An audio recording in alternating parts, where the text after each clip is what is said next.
Salut à tous, j'espère que vous allez bien, chers amis traders. Aujourd'hui on va voir la pratique de la tendance globale et la tendance locale.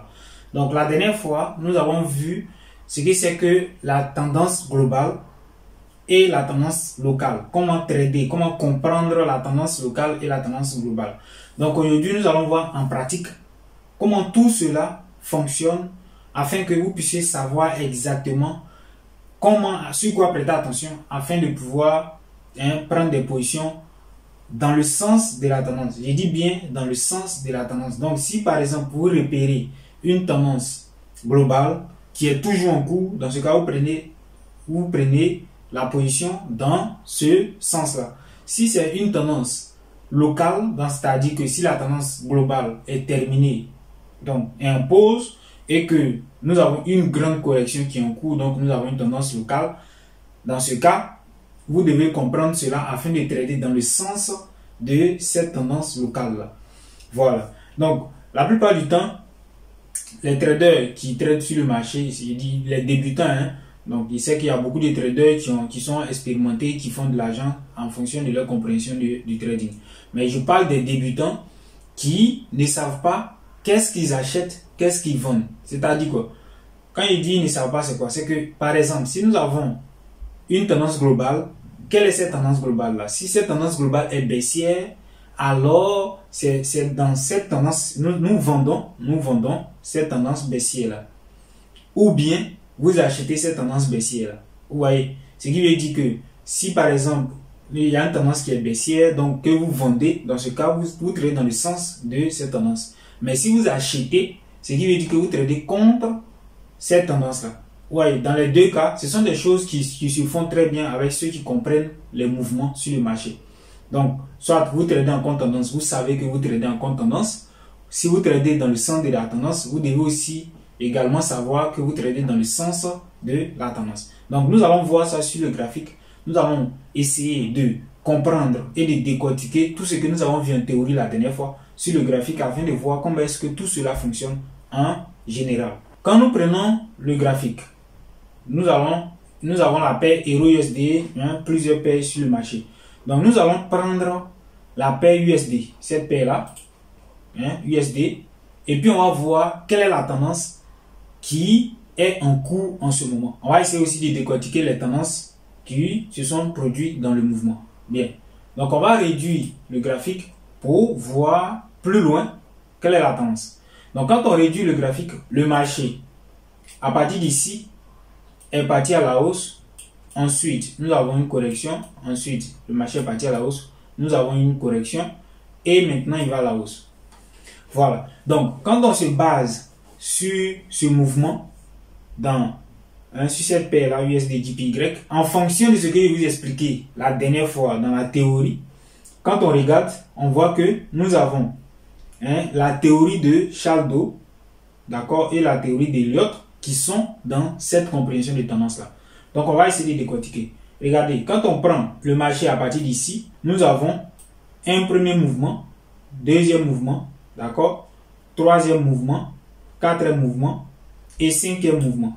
Donc, nous avons 1, 2, 3, 4 et 5. Après le cinquième point, je vous ai dit qu'après le cinquième point, nous avons une grande correction. Donc, il lui a dit qu'après le cinquième pic, nous avons une grande correction qui doit arriver sur le graphique. Donc, voici la grande correction. Cette grande correction-là, qui est venue à la baisse, qui n'a rien à voir avec ces petites corrections. Une première petite correction, une deuxième petite correction et une troisième ici petite correction. Donc, nous avons les impulsions, donc les pulsions qui sont là. Nous avons première pulsion, deuxième pulsion. Donc, si vous comprenez le graphique et que vous regardez sur le graphique comment est-ce que le marché se comporte, alors vous allez détecter le type de tendance qui est en cours. Quand on parle de tendance globale, quand on regarde sur le graphique, notre tendance globale, elle est haussière. Parce que quand nous prenons, par exemple, ici nous avons le point A et le point B.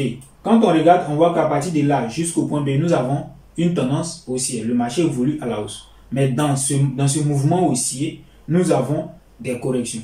Donc ici, voici notre première partie de tendance globale. Ensuite, voici notre deuxième partie de tendance globale. Et voici notre troisième partie de tendance globale. Donc, je vais prendre une autre couleur.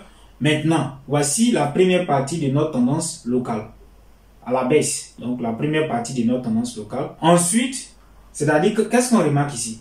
On remarque que après la grande correction qui est notre tendance locale, le marché a tendance à reprendre. Le premier point 0, c'est ce dernier point-là sur lequel nous n'avons pas eu de plus haut que le plus haut précédent. D'accord? Parce que quand on regarde ici, nous avons un plus haut, un plus haut, un plus haut et un plus haut. Donc à partir d'ici, on voit que le marché est parti longtemps à la baisse. Il ne nous a pas donné un plus haut, plus haut que le plus haut, le dernier plus haut. Donc ici, nous avons le point 0 sur lequel nous devons prêter attention pour pouvoir savoir si la tendance globale qui est haussière va continuer ou sera terminée.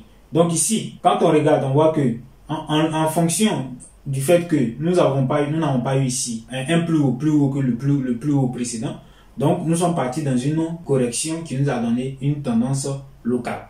Ensuite, nous reprenons ici à l'achat. Quand on regarde ici, nous avons ce plus bas là. Ensuite, nous avons ce plus bas là. Et nous avons ce plus bas. Donc ici, nous avons ce plus haut. Donc on voit qu'ici, il n'y a pas vraiment les plus hauts, mais les plus hauts, on voit qu'il y a les petits mouvements devant la baisse. Et ici, nous avons les plus bas qui sont de plus en plus bas et les plus hauts qui sont de plus en plus bas. Donc ici, nous sommes dans une tendance locale qui n'a rien à voir, comme il est dit, qui n'a rien à voir avec la tendance globale. Ce qui veut dire que si ici, on vous a dit que la tendance est votre ami et que, parce que vous avez repéré que ici, nous sommes partis à la hausse et que ici, vous allez prendre des positions à l'achat. Donc ici, vous achetez, vous mettez votre stop ici, vous achetez, le marché vous met à moins. Vous achetez ici, le marché vous met à moins. Donc c'est ici, sur ce point-là, que vous allez acheter et que le marché va commencer par là en plus.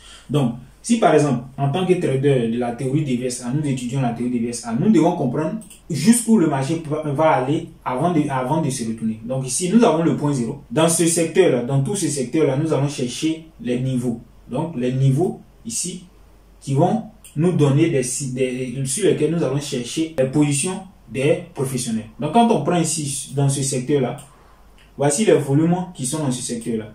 Et ici, nous avons des grands volumes. Donc à partir d'ici, donc c'est-à-dire ici là, nous avons des grands volumes et au milieu ici nous avons des grands volumes. Donc ce qui veut dire quoi? Que nous avons deux niveaux phares sur le marché dans cette tendance globale auxquels nous prêtons attention. Donc ici, ce sont les niveaux phares, les niveaux des professionnels. Je dis bien des niveaux des professionnels. Donc si effectivement les professionnels sont toujours orientés à la hausse, alors cette tendance locale qui est une grande correction doit revenir sur ces niveaux-là afin que les professionnels puissent racheter le marché pour soutenir la tendance. Donc ici, nous devons remarquer que les professionnels réinvestissent dans cette tendance haussière-là.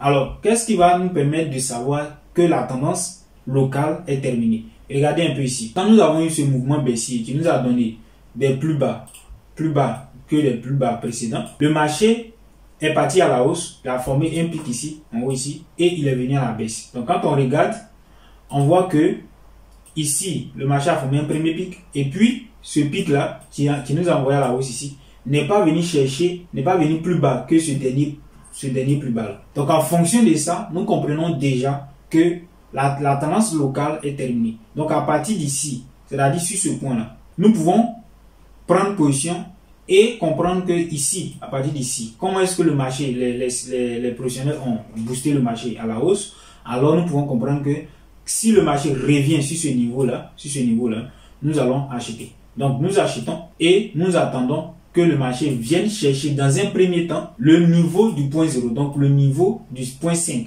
Donc à partir de là, quand on achète ici, là, notre objectif, c'est que le marché parte chercher le niveau du point 5. Regardez, si nous achetons ici, nous allons bénéficier de tout ce mouvement-là à la hausse. Vous voyez, ce qui va nous donner au moins 1000 points. En fonction de la manière dont le point 0 sera traversé, nous pouvons comprendre si le marché va continuer à la hausse ou bien il aura une correction. Donc nous allons avoir une autre tendance locale qui n'a rien à voir avec la tendance globale. Donc deuxième tendance locale. La deuxième tendance locale, c'est cette tendance-là que nous avons ici.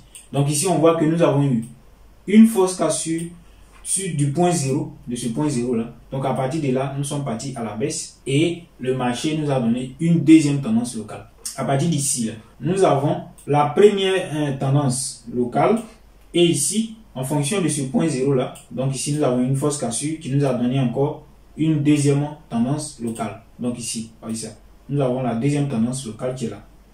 Voilà. Donc quand on regarde ici, on voit que les plus bas sont de plus en plus bas. Ici, nous avons des vrais plus bas. Et les plus hauts sont de plus en plus bas. Donc ici, ce dernier plus bas là, toujours on prête attention au dernier plus bas. Pour savoir, il y a quelqu'un qui a posé la question dans les commentaires pour me demander comment est-ce que nous pouvons comprendre que la tendance est terminée. Nous comprenons que il y a plusieurs manières de comprendre que la tendance est terminée. Soit nous passons par une manipulation, comme ici, en haut ici, pour reprendre un mouvement dans le sens contraire du premier mouvement, ou nous procédons par un range, ou nous procédons par une figure de retournement de tendance. Donc, ceux qui maîtrisent les figures de retournement de tendance peuvent remarquer la fin d'une tendance par une figure de retournement de tendance. Donc ici, avec la théorie des VSA, nous avons non seulement nous avons la compréhension de la théorie d'Elliott et nous prêtons attention aux signaux des VSA. Donc, le point 0 est très important.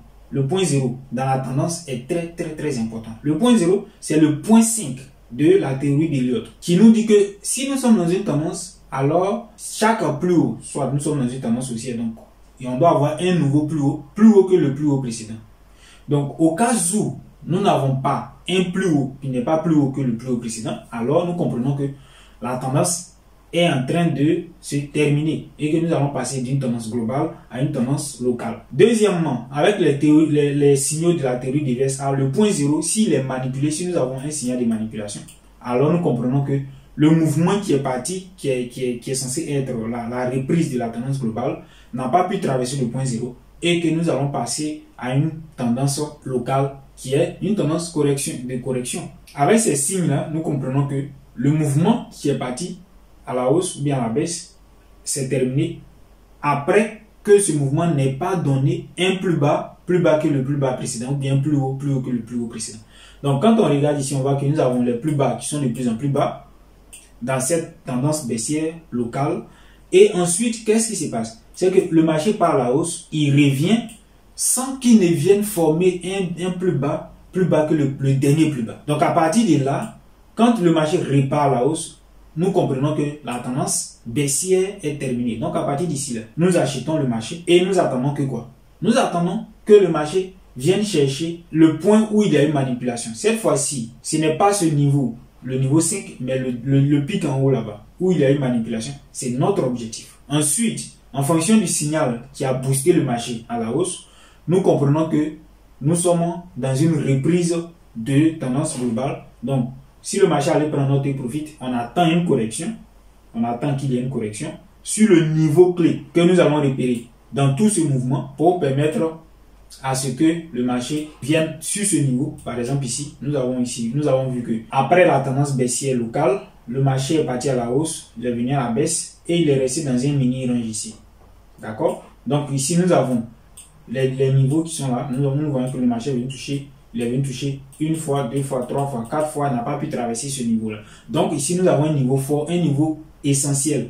Je ne dis pas que le niveau il est tel, c'est un niveau béton, mais c'est un niveau qui nous permet de prendre position. C'est un niveau des vendeurs. Ça ne veut pas dire que nous allons chercher un signal de vente, obligatoirement un signal de vente dessus. Non. Si le marché arrive et qu'il donne un signal de vente sur le niveau, on le prend. Mais s'il donne un signal d'achat sur le niveau des vendeurs, ce qui veut dire que les vendeurs n'ont pas défendu le niveau et que les acheteurs ont pris le dessus, alors nous cherchons un signal d'achat sur le même niveau. Donc, on a cette psychologie qui nous permet de ne pas chercher obligatoirement un signal sur un niveau des vendeurs ou bien un signal d'achat sur un niveau des acheteurs. En fonction de l'évolution du marché, ce qu'il nous donne comme signal, nous le prenons et nous comprenons que le marché va évoluer dans le sens qu'il a donné. Dans ce cas, nous l'attendons et nous prenons. Donc ici, nous avons un signal de cassure.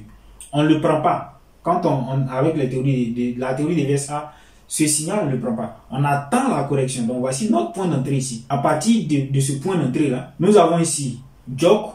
Donc, le marché forme le point 0. Ensuite, une fois que le point 0 est formé, nous attendons une correction. Cette correction-là doit être attribuée au aux traders spéculants, c'est-à-dire qu'une action qui n'est pas engendrée par les professionnels. Donc ici, en fonction de ça, nous allons prendre une autre position qui est le back to click. Donc dans ce back to click, nous allons repérer les signaux que nous avons vus qui sont les signaux d'achat. Donc à partir d'ici, nous rentrons.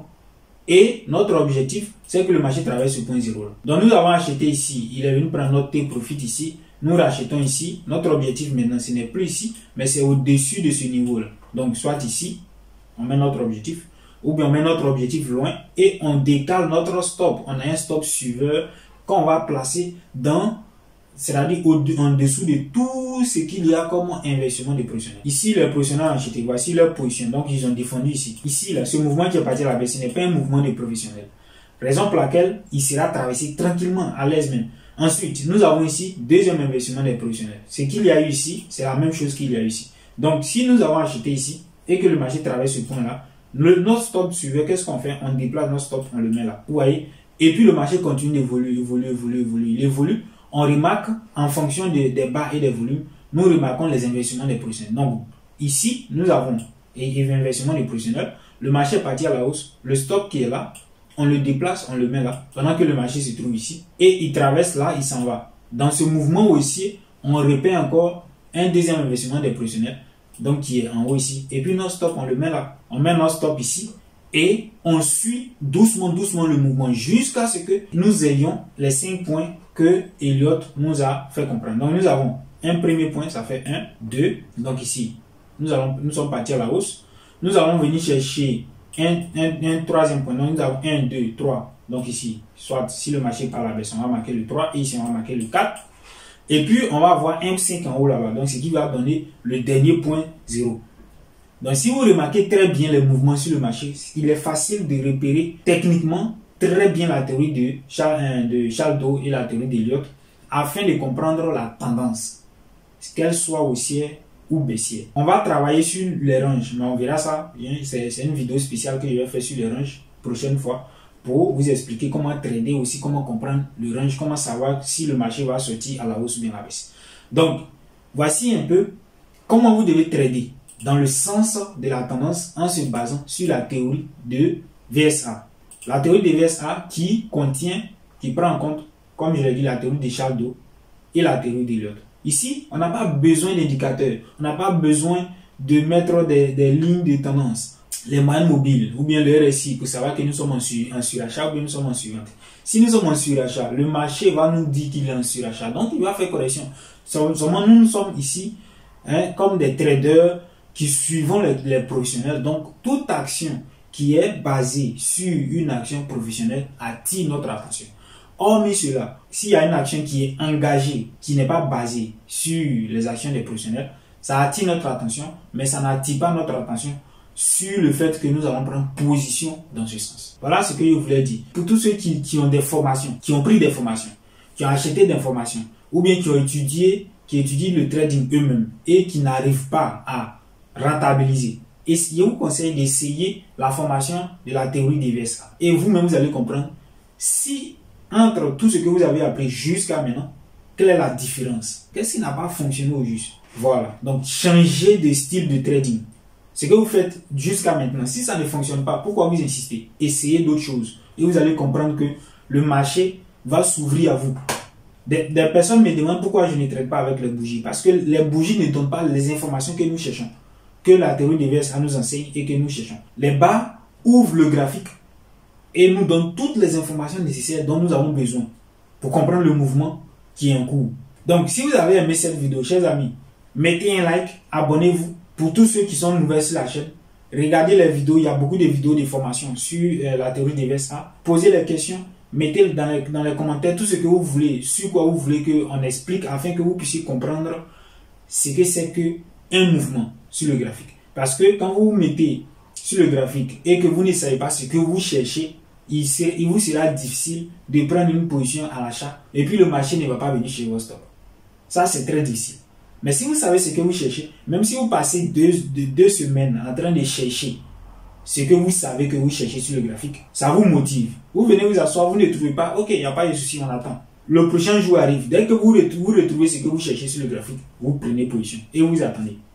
le marché va aller dans votre sens. Ça a fonctionné, Dieu merci. Si ça n'a pas fonctionné, dans ce cas, on cherche une autre situation. Tout est une question de savoir ce que vous cherchez sur le graphique et d'une question de patience, à savoir attendre que le marché vous dise, me voici, achetez-moi ou bien vendez-moi. Voilà. Donc, laissez un like, abonnez-vous massivement, d'accord, pour que la chaîne puisse progresser et que les gens voient tout ce que nous faisons comme travail sur cette chaîne. Voilà, avec l'analyse des parts. Donc, on s'attrape les amis. Bye bye.